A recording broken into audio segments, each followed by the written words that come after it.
Hi, everybody, and welcome back to the podcast and the channel. My name is Aaron, and today we're sitting down with Alessandro Roman-Camargo. Before we get started, don't forget to like and subscribe. Also, we will be doing some giveaways shortly, and all you need to do to qualify is be a subscriber and leave a comment in the comment section. We're also sponsored by Spirit Leaf Waterdown, located at 64 Hamilton Street North in Waterdown, Ontario. If you're looking for Canada's premium cannabis stop, look no further. Alex and his team are an amazing, knowledgeable staff for all your cannabis needs. Whether it's THC, CBD products, you're good to go. Being a subscriber will get you 10% off every time you shop with them. All you need to do is make sure you're following their Instagram and our Instagram, and you're good to go. Shop online and show them that you followed, and you'll save some money. We're also working with Project X-Guard, a not-for-profit organization connecting underprivileged youth, getting connected with jiu-jitsu and changing lives in the process. Thanks, everybody, and enjoy the show.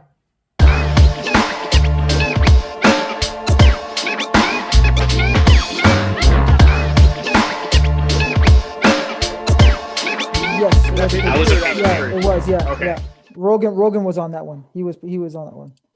Okay, yeah. So that was the pay-per-view, and then this one's a free one, the ESPN one? That's right. This one ESPN. This one's on ESPN. I was highly impressed with Oliveira in that fight. Oh, it was amazing. He was like the talk of the night. Mind you, he didn't get any bonuses, but like either way, he stood out from everybody. He should have got some money, I think, slipped into his pocket at the end of that. I think he did. I really do. I think both of them did. Look at Ferguson. For him to get out of that armbar, that was unreal. That was unreal. He could have snapped his arm in half. He would have kept fighting. Oh, 100%. 100%. Yeah, that guy, he's an animal. I don't think there's anybody out there, who would have sustained that armbar the way he did. I really don't. Yeah, I would have been tapping well before that. 100%. It was facing the other way. I don't know if you saw his arm, but his elbow, I'm pretty hyper mobile with my elbows. I can go with maybe a little bit past 90. His arm was down here. No, see, I can't even do that. My arms are so hyper. How you say it? Mine are more hyperextended. That's right. Yeah, mine are more I can actually go into that end range more, which see, maybe you could get away just a little bit, but him, that was insane. I couldn't believe he did that. But yeah, as soon as he switched it where it was like the armpit in the armpit, and he leaned back, I was like, oh god. That's right. And if you look further into his corner was picking up the stuff, saying okay, that's it. They were picking their stuff up, ready to go into the cage for the fight to be finished. And then you see their faces after, oh my god, I guess we're not going in. No, they were ready. They were ready to finish it, but no. Was Eddie Bravo there or no? No. Just okay. Like I said, just Rogan. He was the one that his voice was all over that. So. Yeah, but I was wondering if Bravo was in this corner because normally cornering him. Yeah. I don't know, actually. I don't know. I don't think he was. I think Ferguson has another jiu-jitsu coach now, but I know him and Eddie Bravo have worked together extensively. They have over the years. Yeah, they have. That's right. I have to also comment on Alessandro's amazing headphone setup now. Are you on Twitch now or no? What have you been doing? OnlyFans? What have you been doing? I was waiting for that. I was waiting. Oh, what are you doing now? Video games? No. This is my wife's work one. It's the only headset I've got. I hardly use a computer, so I was like, I need to borrow it. So. You're like I gotta borrow your headset. Yeah. What are you doing? I'm like, I got an important podcast to go on today. It's 5 people are gonna listen to this. Very important. It's I can't tell you. No. You know what? I've been hearing a lot of people on this Twitch thing. Everybody's on this Twitch thing now. Playing video games and stuff. Is it a video game thing? I'm not sure what it is. It's a video game thing mainly, but other people, celebrities have been on there, and it's just it's a channel that you can pay a subscription, and then you can talk to people. We can technically even do a podcast on Twitch if we wanted to as well, and then people would subscribe to it. Or Okay. Yeah, I don't know much about it, but I've heard a lot about Twitch, and more for video gaming. I heard a lot of it for video gaming. Yeah. So. Do you know Greg King's huge on Twitch right now? Huge. He's kind of a big deal. He does traffic reports. He's like, bro, I keep getting killed, bro, and I'm still stuck on the 401. What's going on? No, we had him on a podcast before. He was a good No, it's good. He was good. He's a good guy. He's a funny guy. He's a good guy. He's always fun to talk to. He's always fun to like. You can break his balls and he takes 100%. it. He's got he takes character. it. He's got got character. Yeah, 100%. 100%.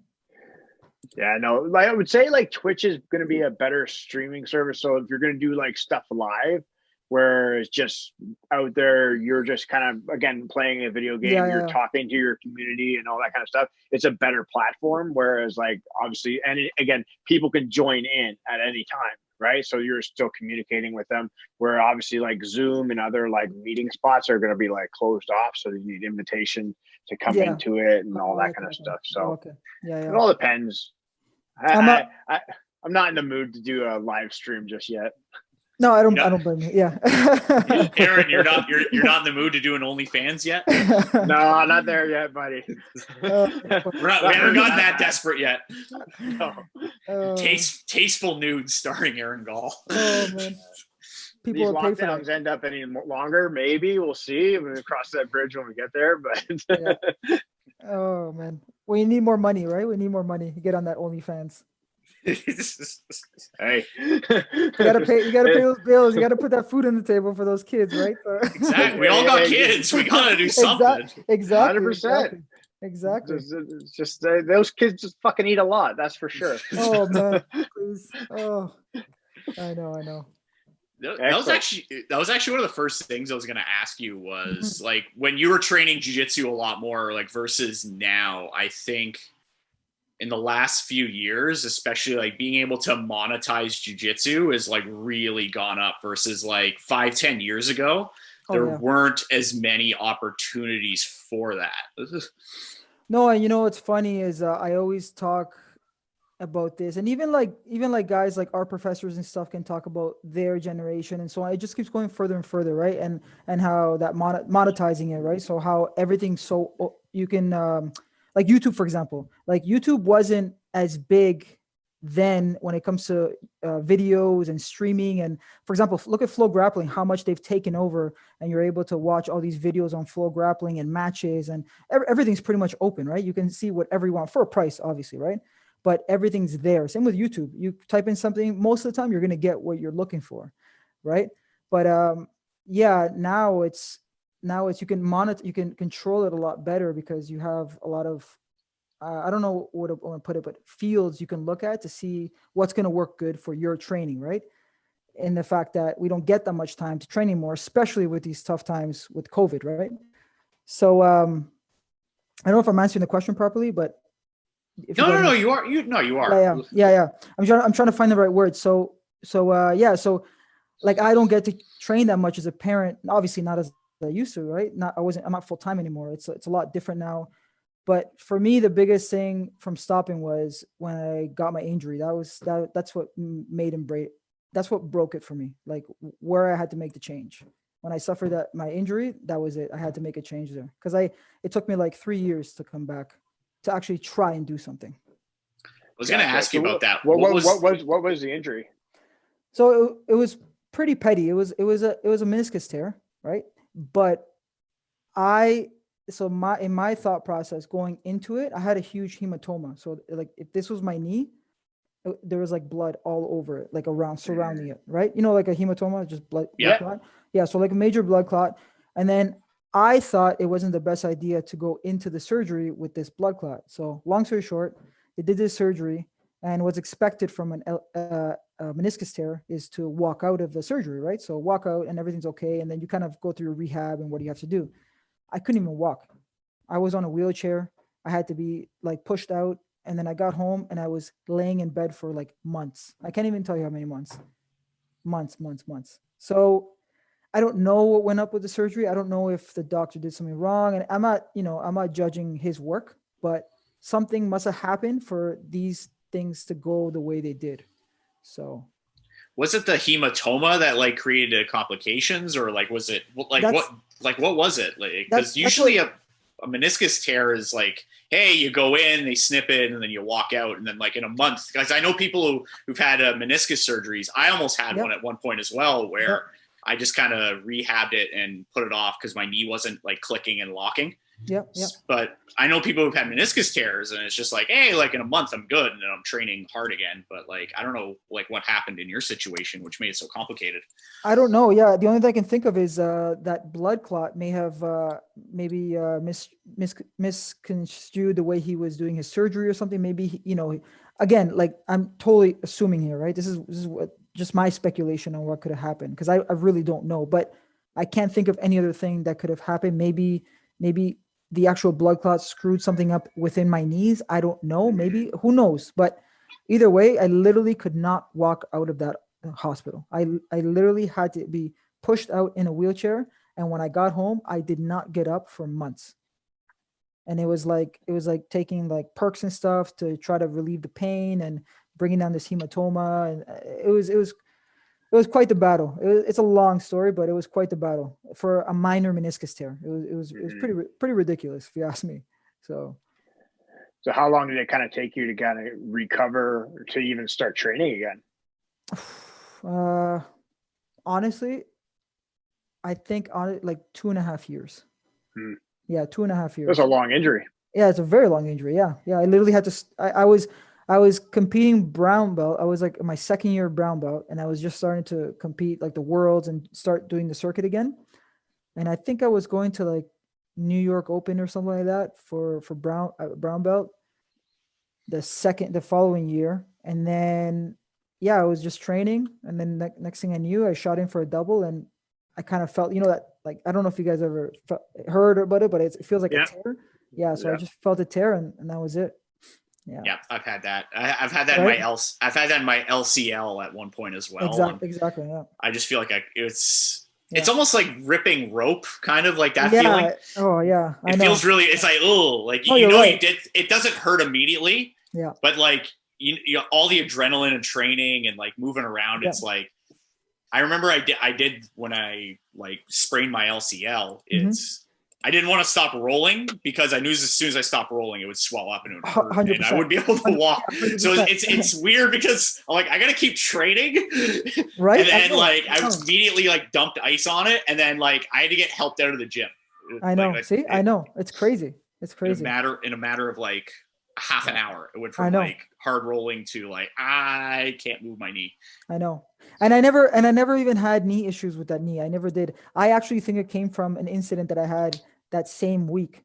So long story short, this is crazy, but long story short, I was riding my bike down Bathurst, and I was going down a hill, and there was a car coming like towards me, running, like he ran the red light, but I still had a yellow and the little guy on. So I go, and I'm going, and the yellow guy was there, but it switched as I was crossing, but he decided to run the red, and he hit me. So he smashed me. I go flying. My bike goes flying.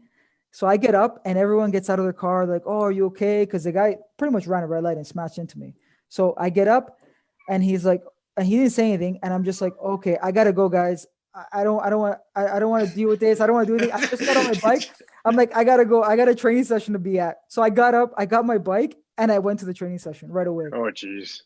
Yeah. I think it was from that, because he hit me on that side of the bike. But that's was it the same leg that he hit, or like? Yeah, it was the same leg. So I saw the car coming, and I pushed it away with my hand, but he still got my leg in the bike. So I threw myself, and I did like a front roll. I got up, and then I picked up my bike, and I said, I don't got any time for this. I gotta go. So I just left. I ain't got time to get in my car. I gotta go trade. That's exactly what I said. Yeah. So I think it was from that, but I don't know, because I never had knee issues ever. So I don't know. So thinking back on that, getting hit on a car, would you approach that differently now? Probably not, to be honest. I still got the same mindset. I like, if I gotta do something, I gotta go do it. Like I rather, like, because then I would have to stop. Then I would have talked to the cops, and then I would have to talk to some people because they saw what happened. And then that guy had to take his information down. Okay, do you want to? You know what I mean? It just keeps going, and that's like what, 3 hours gone, and then and then my training session's gone. That's what I was thinking of, the training session, right? So like, what else are we thinking about, right? Shit's fucking important, man. I gotta go. I got shit to do. But then, like that's the like world class, like honestly world class jiu-jitsu mindset, professional athlete mindset, where it's just man. you're gonna have to kill me to stop me from going somewhere. I gotta go train. I gotta like you're gonna have to kill me. I'm not joking. I'm not even saying that to make myself sound better. It really is the way I was thinking. I was like, I have to go. I don't want to deal with you guys. I'm going to pick up my bike and I'm going to go train. And mind you, I had a huge adrenaline. Like my adrenaline was rushing. Like, I'm not going to lie to you. I couldn't believe that happened to me. But at the same time, I was like, I have a tournament like next week or 2 weeks from now, and I want to win, right? That's the whole point. So yeah, I went and I trained, but I think I sustained that injury from that event. So that's what I think. Yeah. But yeah, getting back to your like original question, the monetizing. Yeah. Now with the kids, it's a lot different now, right? So, and especially like again, COVID, like, so we have to see how we're going to train, what's going to work best. Do I want to lift weights? So I want to lift weights. So I want to drill. It's a lot to do with such short little time, right? So yeah. Right? What have you been doing like this year? Like, how has COVID affected you? Have you been still training? Like, what have you been up to? So I've been in the beginning. It's funny, in the beginning, I thought it was like the zombie apocalypse when it first started. I was like, you know that movie with Sandra Bullock with the blindfold? What's it called? Oh, Bird Box. Yes, Bird I thought it was Box. like Bird Box. I'm like, we're all dead. Like, that's it. We got to figure this thing out now. But when it first started, I was like that, and I was like, okay, I need to step back. I got kids, this and that. So I was trying to figure out what's happening. And then as it started going, then every day I had to literally adapt to what was going on. So like, you know how it's been. It's been we're closed, we're open. We're closed, we're open. We're locked down. You can't do this. You can't do that. You can do. So it's like every day, right? It's something new. So I found something now that works for me. So I kind of just like, the one thing I do for sure is always run. So I do like 40K a week. I run like 40K a week, no matter what. So I'm always running. If it's not on the treadmill, it's outside. And then I have a partner, luckily, shout out to my partner. I drill with him twice to one to two times a week. I drill with him. So we drill for like an hour and a half, 2 hours, and I just drill, or we get together and we spar. And then I have another guy who I train on the weekend. And then other than that, I'm just honestly lifting weights and trying to stay healthy, eating clean. So things like that. I don't really get the chance to train often because of all this going on. Because obviously, us having wives or girlfriends, we also have to, be considerate to, their feelings and our family feelings, right? So. Yeah, definitely. I think there's a lot of balance. I think honestly, that's probably the best way to approach it right now is just have like one or two people that you know and trust, you know what they're doing, and then like you work out something with them. I think that's what a lot of people have been doing, I think, for the most part, from what I've seen. And I've been doing something like that to a certain degree as well and my wife trains as well, which helps as well. Aaron, unfortunately, his wife does not do jiu-jitsu and mine she hates it. It's a big help when your wife's like, hey, let's drill. And then awesome. and when like Aaron asks his wife, hey, let's drill. Ew, get the fuck away from me. Basically it. It's true. Yeah, no, I hear you. But yeah, that's pretty much it. But my biggest thing is my cardio. I try to keep that at the peak that I can, the best that I can. So like, again, I try to run as much as I can. So every run that I do, I'm always trying to do 10 to 12K at least. So yeah, good for you. Yeah. I ain't running that much. Fuck that. Yeah, it's not for everybody. I don't blame you. It really is. But that just goes back to, honestly, it just goes back to my mindset of me being the athlete that I was. So like, I'm still carrying that. Like I still need to be that. So that's why I'm pushing, because when it comes down to getting back, I won't be behind anybody. I'll just keep going. Mm-hmm. It'll be like I'm right there. That's what it'll feel like. Right. So. One thing I've been doing personally is just lifting weights as often as possible. I've noticed I've gotten a lot bigger and stronger. And I've also noticed like the more I'm training jiu-jitsu, the harder it is to keep like muscle mass on, just because you're burning so much energy, like 100%. Rolling and drilling. Since I'm not doing that as much now, 100%. I figure, hey, why don't I go from, a big middleweight to small, medium, heavyweight to like super ultra heavy as soon exactly. as possible. That's my goal. I want to go from about like 185, 190 to about 260 by the end Hey, of this. why not? Yeah, I'm sure you can. You got a good game for that too, so it'll work out for you, right? So ultra heavyweight lifting weights game. That's pretty much. That's the goal. Yeah. So, but yeah, no. And then I was gonna mention something. Yeah. I wanted to fight MMA, so that was another reason why I was keeping all my cardio up too. So other than now I can't fight because I can't travel anywhere, so it doesn't really work. So you actually considering making the jump to MMA. What made you thought about doing that now versus like, because I know you're a lot more involved like jiu-jitsu scene wise and doing a lot more bigger tournaments like years ago. Like what made you decide to make the jump now to MMA? Well, I've always wanted to. Like I started way back in the day with like Extreme Couture and stuff like that back in the day. Like I would say 2012, I was with Extreme Couture and I was training with like guys like Wagner all the time and Hominick and Horodeski and Sam Stout. Like all those guys were coming there. Who else? Claude Patrick. So like being around those guys and training MMA as much as I was then, I always had that in me. I always wanted to fight. I just never got around to it. I always kept doing jiu-jitsu. And then I just was always told, oh, keep doing jiu-jitsu. You're really good at it. You know, I think we all kind of hear the same thing. So you just kind of keep going and then you just fall in love with it, how we always say. And I just fell in love with it and I just continued, right? So I continued and luckily it led me towards, you know, something better and I competed higher and around the world and so on. So, but I never got back to trying to fight again. So I think now the difference between then and now is that now I'm specialized in something. I'm good at something. So now when I enter a fight, my hands may not be the best, but when it comes to wrestling on the ground, I know that I will get the best of that person in that situation. So I know under those circumstances, when it comes to ground fighting or wrestling, I will have the edge no matter what. But stand up is something I'll be having to work on, which I have been working on too. So I know where I stand in a fight, depending on who I'm fighting, obviously. But for the most part, when it comes to grappling, I personally don't think anybody can come within what I have to offer in that sense. So kind of what's the plan? Like, is like after obviously when we can kind of get back to some sense of training, are you going to be jumping in that amateur circuit or? No, pro.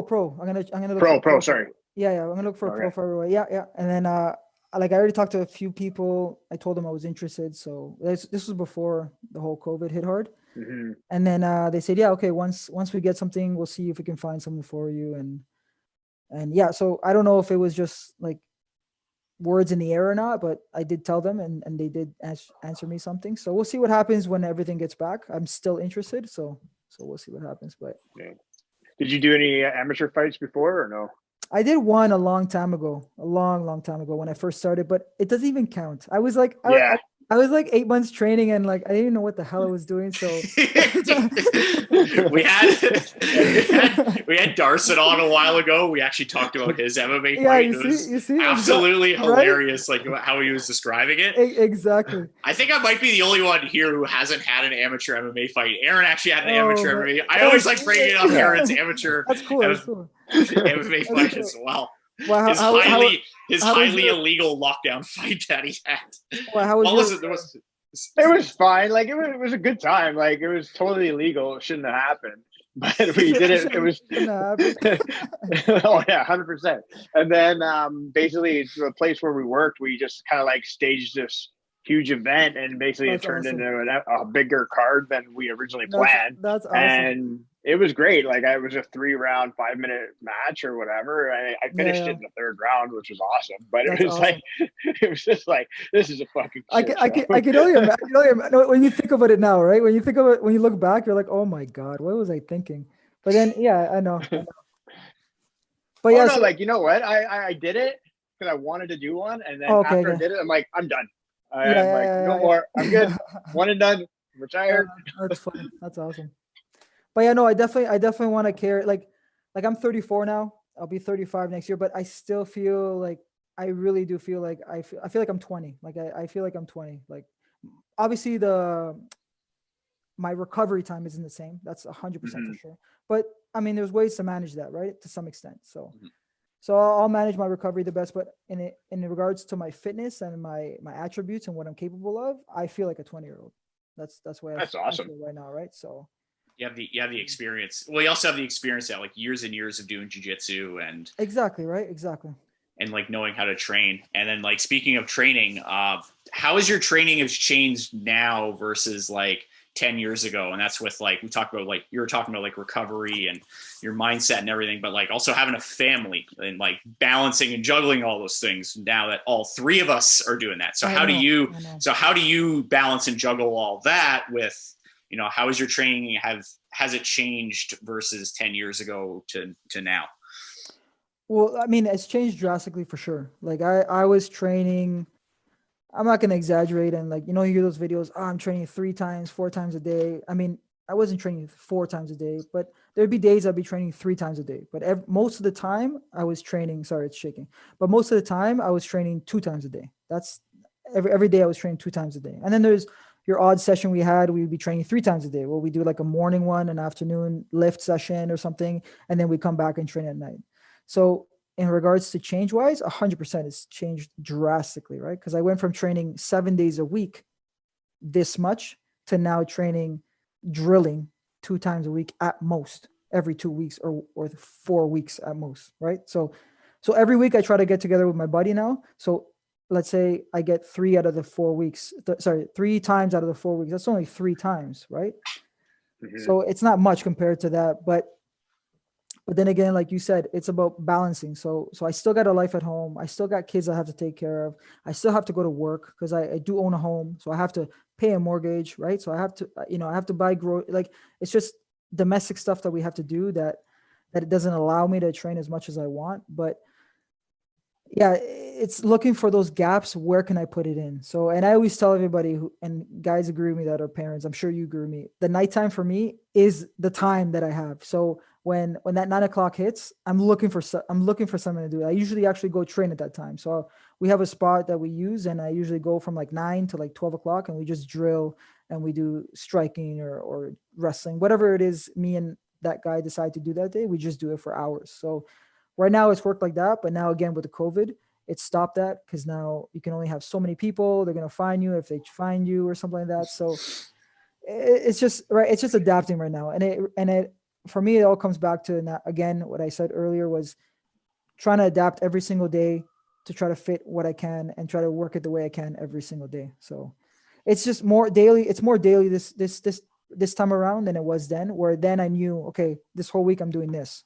And this is what's happening. Where now it's like tomorrow you might be doing that, or maybe doing this, you might be doing this or this. Like, you don't know what you're going to be doing, right? So I don't know. Yeah.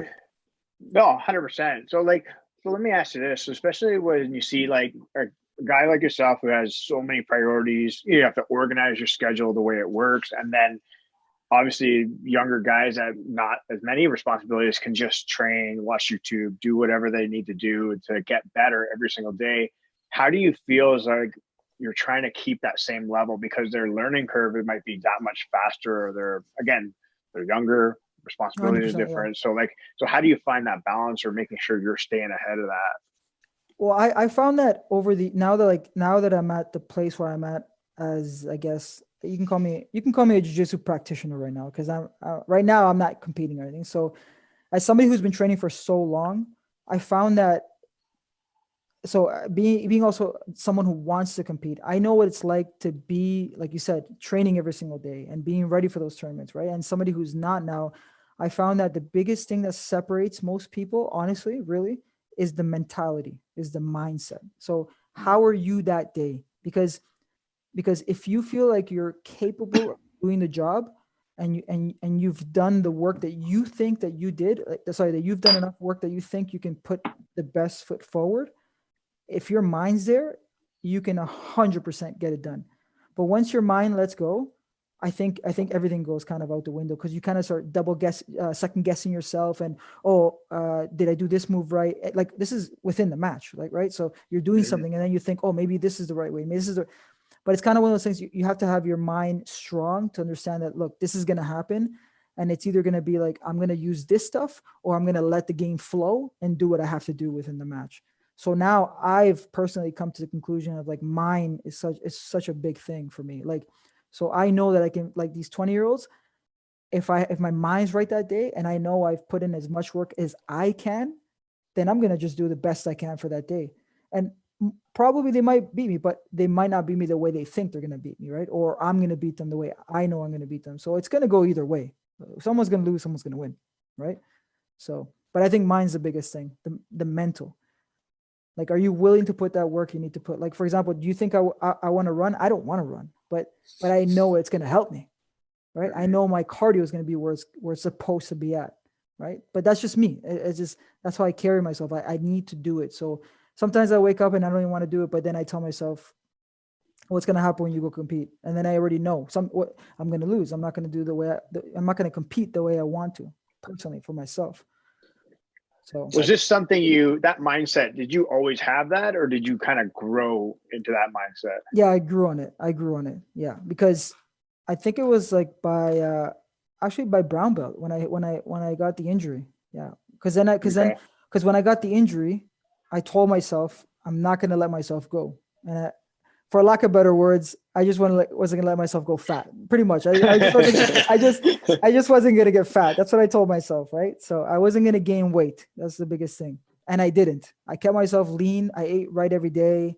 And then when I got out of it, everything was good, but my knee was still fragile. Right. So that was the biggest thing. So I think that's kind of where it started. And then I just kept going with that. And then all these, these avenues you have, like books and stuff. Like, for example, one of the guys I really like is Jocko.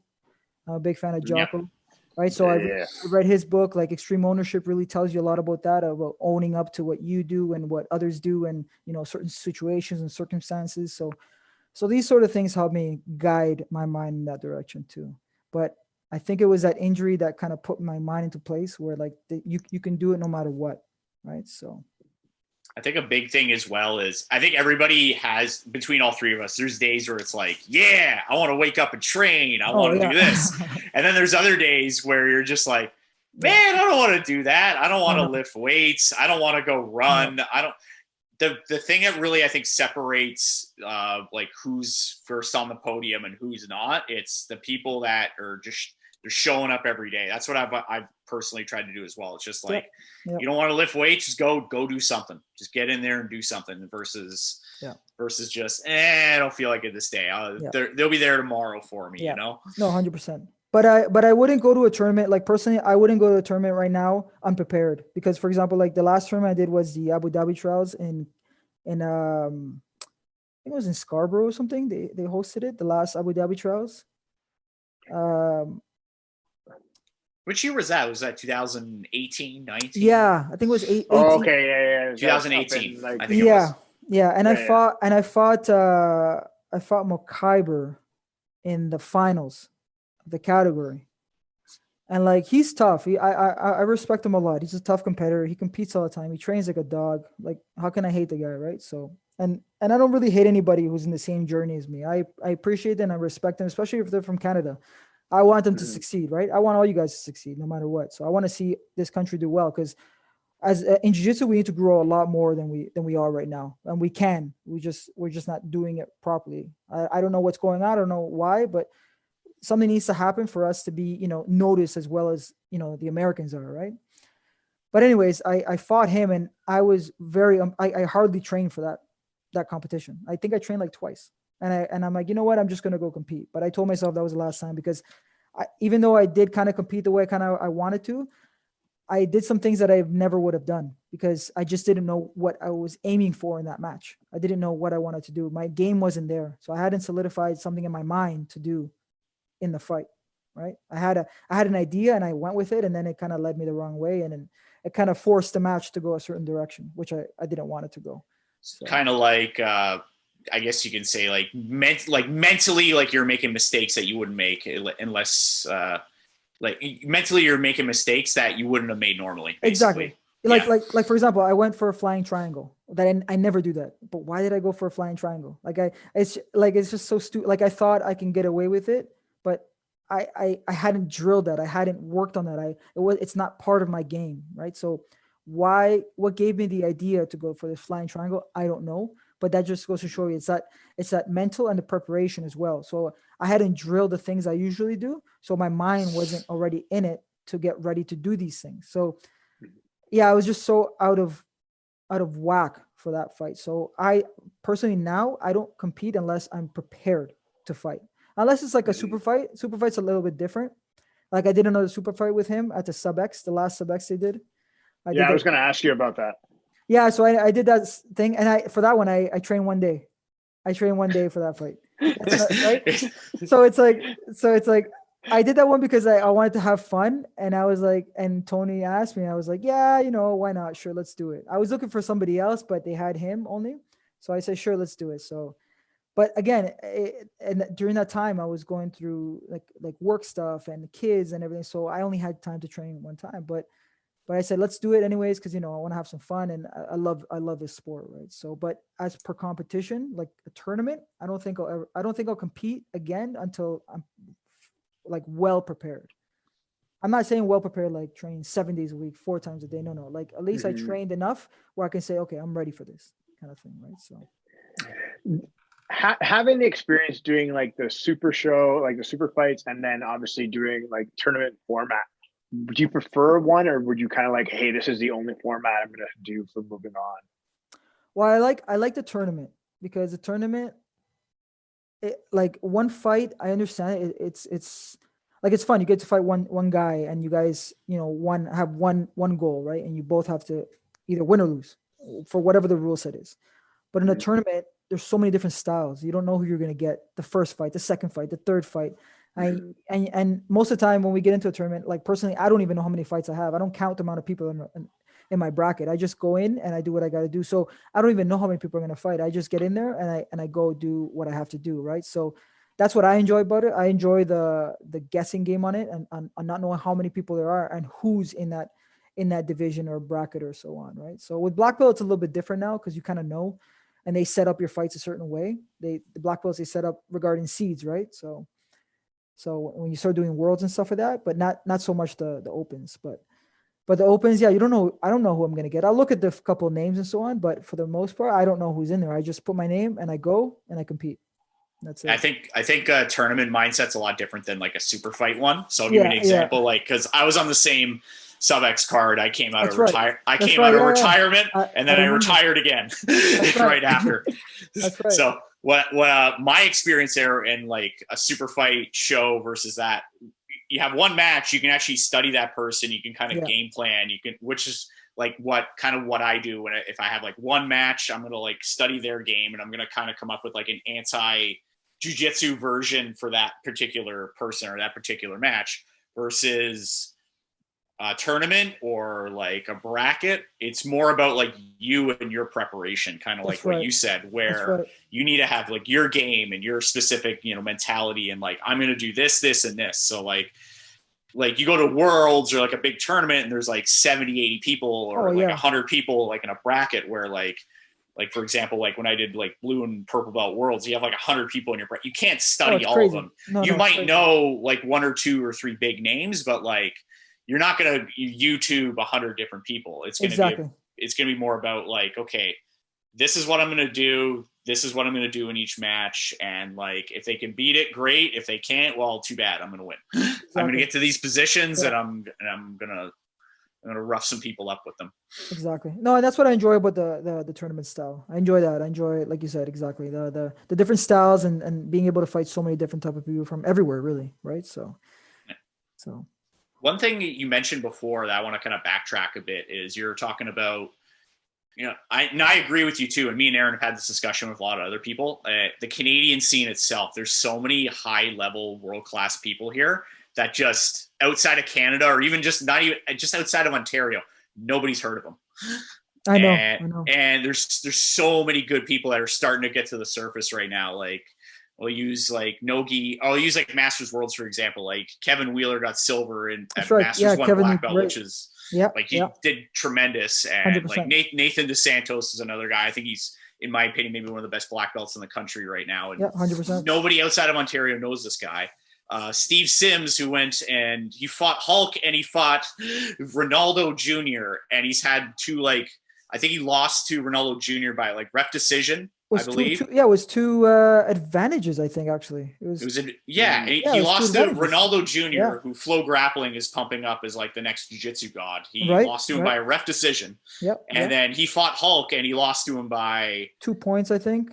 I think it was 2 points. He ended up losing by 2 points, but he was maybe down an advantage basically. Although he fought, both of them. Match. Yeah, exactly. Both guys he fought pretty much to the bitter end, and he got like good positions on them. Good. Yeah. So just using those guys and then like even like Alison Tremblay, someone we've had on as well, who's like world class and has done great at Worlds and has medaled at Worlds. Yep. Nobody knows these people outside of Ontario. But you're kind of talking as well, like the same issue where nobody knows these people, but then also it's like, what in your opinion, because you've been training a long time, what needs to be done to kind of either get these people more exposed at a more like an international or world level, or like what needs to be done more locally to get, I guess, these people more exposure, or like maybe increase the level of training, get more people training together? Like what are your thoughts on that? I don't even think it's the training, or I don't think it's the facilities or anything like that. Like, I mean, the name does make a difference. Like when you have Galvao, who owns a school, and he runs a school and has all these champions. Yeah, it's gonna put a pin on something for sure, 100%. You're gonna pinpoint that spot. You can name so many more, right? Marcelo Garcia in New York, right? Or Renzo Gracie. Like, of course, those names are gonna trigger 100%.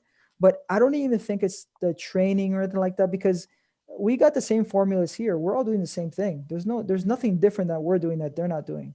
But the thing is, I don't think we have the support behind it, the money, right? So we don't have anybody going out of their ways to do these segments with these guys, like our Canadians, and show them what they're about and how they train and what they do, So there's nothing really pushed forward to present them, right? Where like, for example, like Flo's doing presentations on everybody. They just do like random presentations on these little like tidbits on them, and shows that when you click on these little tidbits.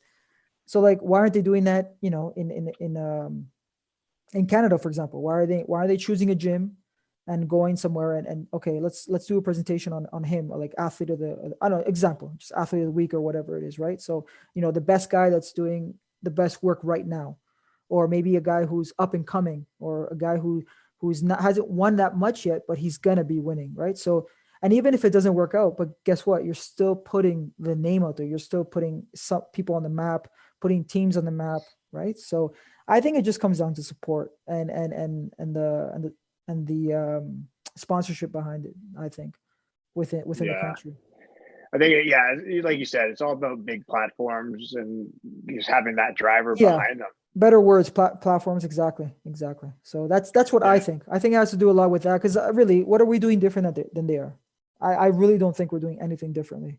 I agree. I think I've seen training at Autos firsthand. I've trained in San Diego. I've trained at a lot of world-class gyms, and I've trained here locally.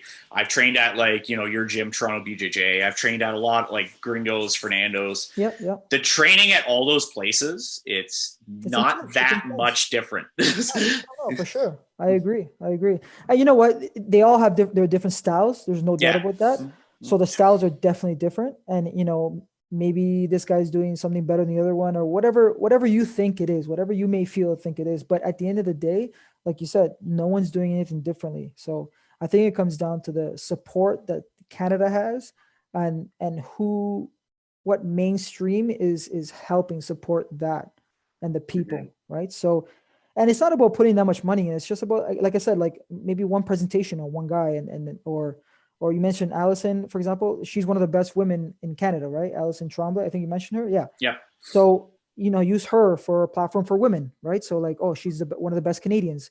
And then you do a presentation on her and what she's going to do and what she has done and so on. So it's just from there. And if it doesn't go anywhere, but at least something started, where like we don't have anything on anybody in something like flograppling. So, and I'm only who do you? No, go. Sorry. No, I was gonna say, and I'm only using flograppling because it's taken over everything regarding jiu-jitsu, right? So, like, who else is running jiu-jitsu other than Flow? Nobody is, right? So, we're going to be soon. No, we're not. Yes. We'll see. Well, we're working on it. We're working on it. Well, this is kind of no. why we're doing a podcast like this as well. Is Oh, you're doing a good job. You guys should keep we're trying to give some of these guys and girls exposure. Yeah. Because there's a lot of world-class talent here that nobody knows about, and it's just it's hidden, tucked away in the corner somewhere. Oh, 100%. Do you still follow a lot of like the local, or not even just the local, but like a lot of the international scene? Like, have you watched like Who's Number One, and are you still watching a lot of jiu-jitsu events? Yeah, I do actually. That's one of the things I do within my training. I was going to mention was study. I study a lot of tape, so I watch a lot of tape. I study a lot of matches, like not specific to fights, but more guys that mimic my style, my game, and not exactly doing what they do, but just taking things from a position that I would do, and they do it just better, or maybe there's something about it that I like, and I just kind of add it in and just kind of maneuver it to my body type, right? So I kind of study that and study how they put it into play, right? So I do watch a lot of matches. I don't watch Flow because I don't have a membership with them. We're family, man. I have other priorities to spend on. You might have it. I'm just saying, for me, groceries, stuff for kids, Flow Grappling membership. Exactly. Eventually, I'll get it. Eventually, but right now, I have other means I can use, so I just use that. But yeah, I do follow. I do study. Instagram tells me a lot. What other platforms? Facebook kind of has a lot of stuff too. Yeah. There's so many different platforms, YouTube, everything. Like, there's so much information out there now where it wasn't readily available. Yeah. But in your opinion, who would you think is doing it the best right now? Like, who is your kind of like pound for pound GOAT right now? Like gym wise or person? Person. Competitor. In like everybody or around the world, or who? Let's say current competitor right now. Gi or no gi? We'll say both. Like, who are some people that you're watching right now, and like, who would you say is like on the top of their game right now? I like that kid that Galvao has. He has a bit of my I use a lot of his style. Andy Murasaki. Oh yeah, you just double gold. Yeah. Murasaki, I like a lot. The pandemic pans in Florida. Yeah. The only difference about me and him that I can't really take much from him is because he's such a stocky little guy, and he's built like a little bull, right? And I'm much lengthier. I'm like a Liera, right? Like lengthy and tall and long, right? So, but I do like Murasaki. Who else? Liera's still kicking it. He's still doing good. Yeah. Liera is always someone I like. I think you've had a lot of matches with a Liera back in the day. I have. JT, I like JT a lot. JT, somebody I've watched and I've actually trained with a few times. I've told stories on here of him like double legging me from one side of Matos to the other. Yeah, exactly. But I think Andy for me is number one right now. Even like black belt or not, I think Andy for sure. Andy Murasaki is definitely going to be somebody to watch, especially at black belt. 100%. Yeah. There's a kid at middleweight at AOJ. I'm gonna probably butcher it. Tynan Dalpra. He just got his black belt though. Just got his black belt. Yeah. He was a freight train at brown belt. He was just running through everybody. I know.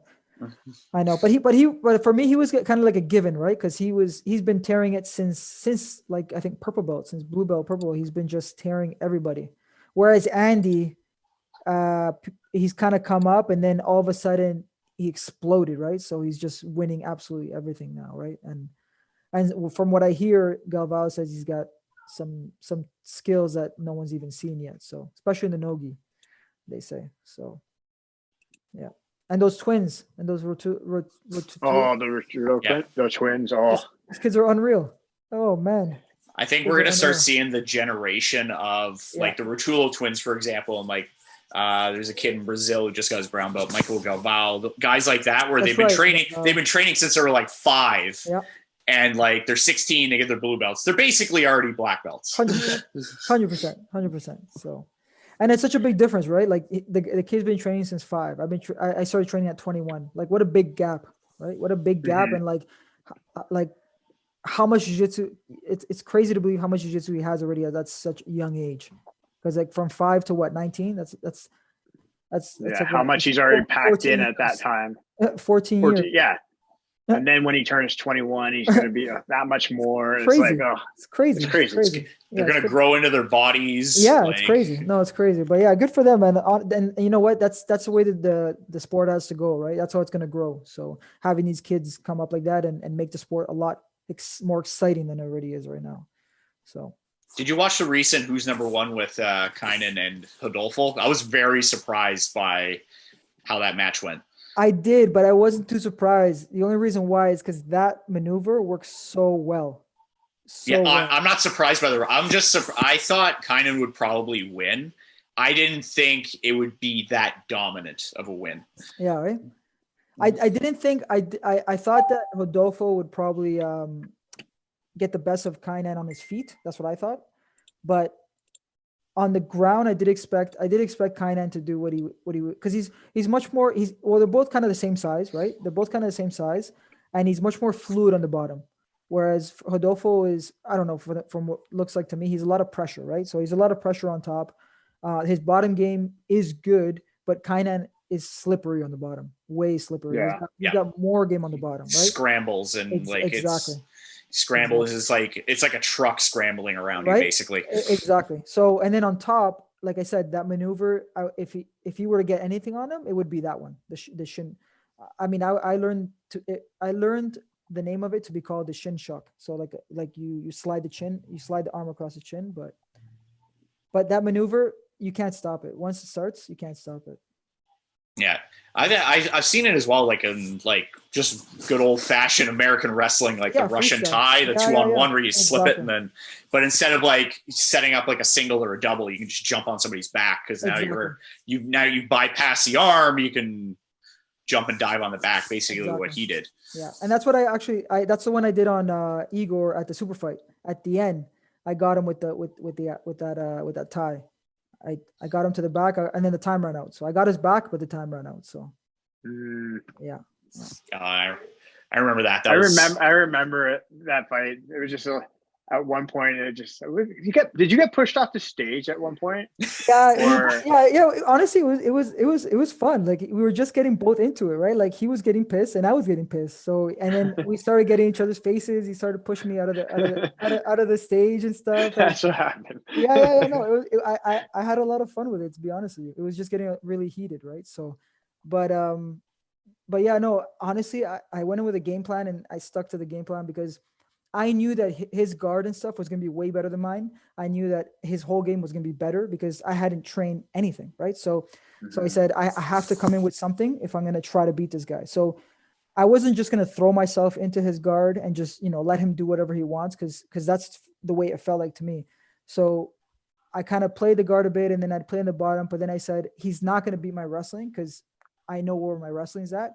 So I just kept it on the feet the whole time. And that's what I found the frustration to be at, the wrestling. So I would get him to stand up and get him to stand up and get him to stand up every single time until I got where I wanted to be. But it was a little too late. So,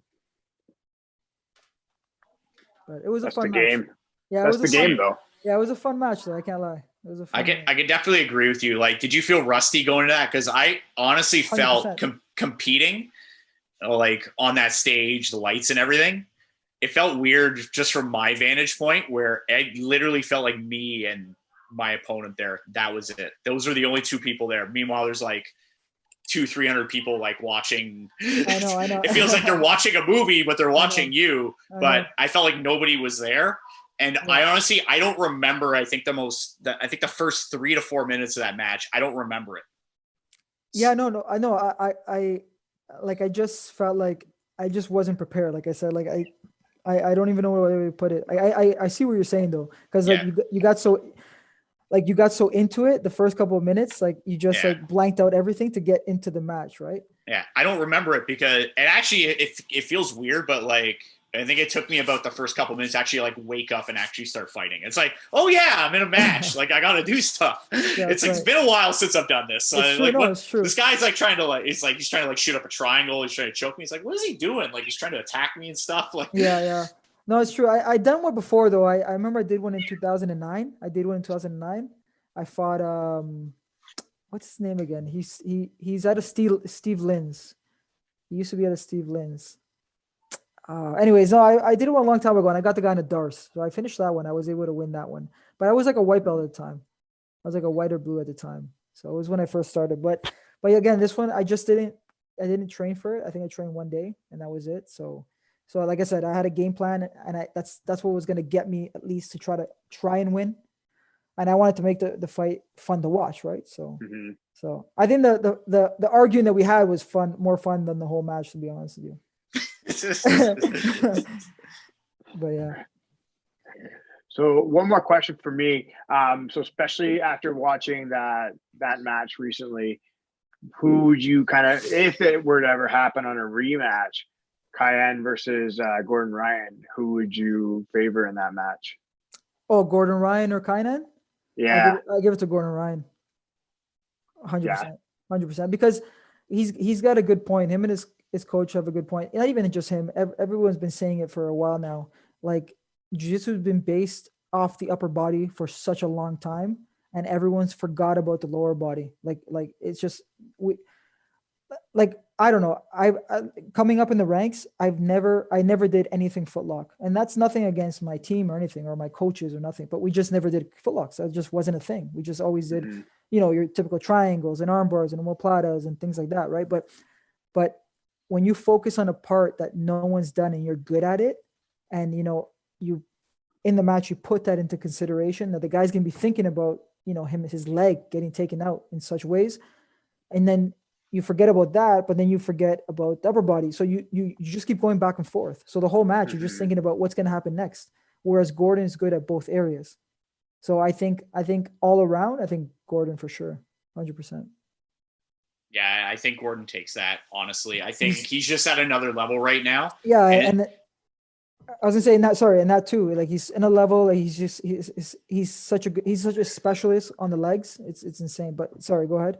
Yeah, he's such a specialist on the legs, but I feel like in every position, he just knows the ins and outs. He's basically like fighting a computer. Yeah. Is basically what I put it at. Like he's physically he's very strong as well. He works out, he trains, he drills really hard as well. But I think his mindset is basically he knows everything that you're gonna do in every position that he's gonna put you in, and he has an answer for everything.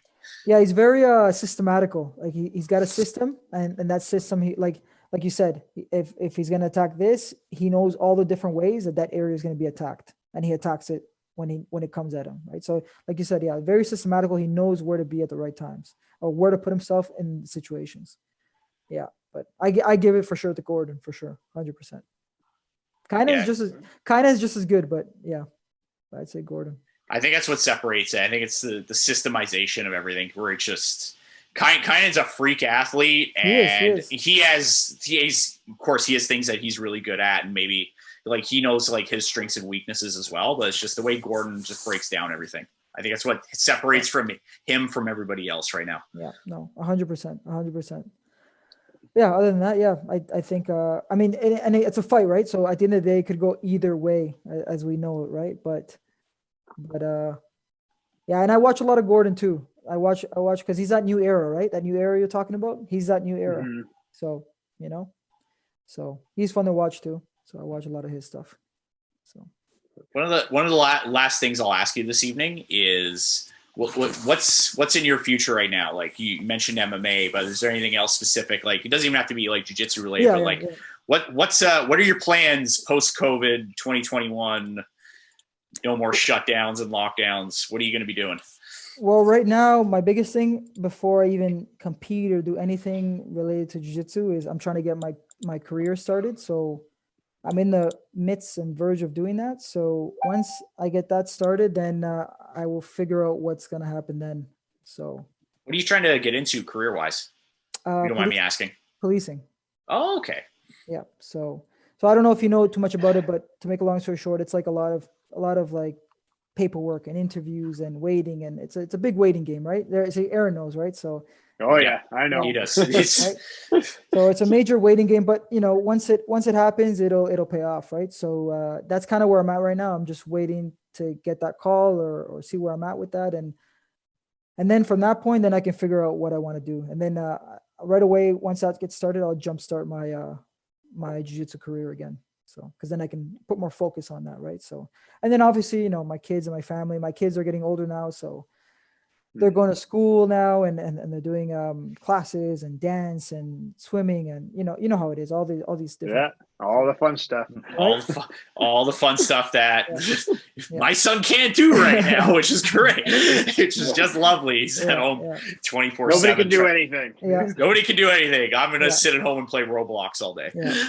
But to sum it all up, the biggest thing, honestly, to finish it off, the biggest thing that I've taken from this is I've made sure that during this COVID, I've wanted to make myself better in whatever it is I do every single day. That's the biggest thing, is get better in what I'm doing. That's been my biggest thing.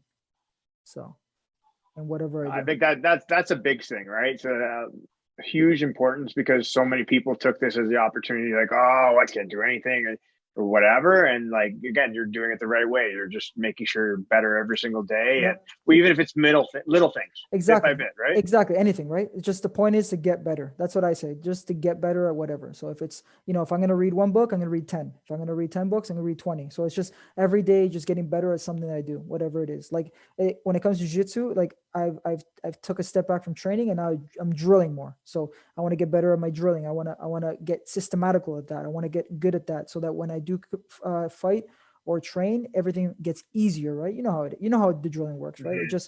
It comes natural. It becomes a habit for your body to do these, you know, movements, right? So awesome. Yeah. So one quick thing, is there anybody you want to thank or anything like that? Give us our closing remarks or sponsorships you want to shout out to or anything like that. I don't have much sponsors right now. One of my sponsors, Akiro. I don't know if Akiro is still around, but I think they're Break New Ground now. So Akiro, Break New Ground. Shout outs to them. Shout outs to you guys for having me on here. I appreciate it. It was a lot of fun. And my family for supporting me in everything that I do. So. That's great. Well, I do look forward to seeing you, whether it's in the MMA cage, back on the stage, back on the scene, whenever this comes to an end. Eventually we'll be down there, but love to see you competing again. It's going to be great. 100%. I appreciate it, guys. Thank you so much. Thank you. Thank you for coming on with us tonight. No problem. It was a lot of fun, for sure. A lot of fun. All right. Thank you very much, guys. buddy. See you guys. See ya. Have a good night. Bye. Thanks everybody for watching. And remember, don't forget to like and subscribe. Keep training, and we'll see you on the mat.